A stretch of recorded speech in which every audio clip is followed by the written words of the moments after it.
All right, Katerina, thank you so much. And as we mentioned, we felt this earthquake during our live show at about 12:15 today. Mark Stevenson is here with us. He's our chief photographer.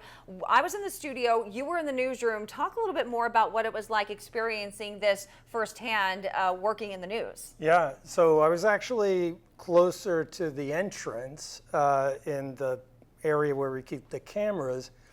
If I were at home, I would have thought that a tree fell on my roof. I mean, it was a thump and then, a thump and shake. And I thought, that's weird because there's no trees up there.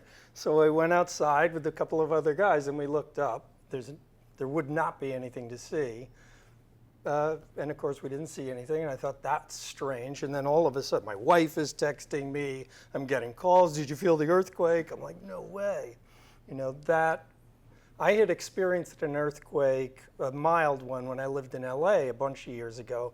And that was more like a sort of building, rumbly thing that sort of built and dissipated. This was like, thunk. Yeah, this did sound like it was either a truck that had gone over maybe a metal grate in the road or something like that. And it lasted, I was timing because I thought it might have been an earthquake since we just had one on Saturday night, and I felt that one as well, that it might be an earthquake. So it was about 7 seconds at my check. So after you were outside and then you came back in, did you run over to the assignment desk, talk to Dave Wolf, and try and get the confirmation? How did that all play out? Well, I was instantly thinking about schedules, like who can we make stay, who can we make, yeah, we were all sort of still curious, and it became obvious that this was not a giant tree or bus falling on the building. No, it was it was this thing, and I think all of us this accumulation of these happening over the last week starts making you nervous.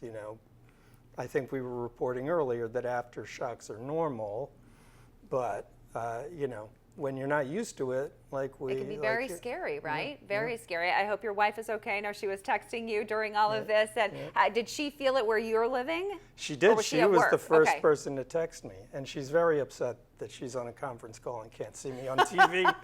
well, hopefully you have some in so you can get it recorded. I might be able to do that. You might be able to do that, and we do appreciate it because you did immediately come into the studio since we were on live television and said, hey, this is happening and we need to switch gears.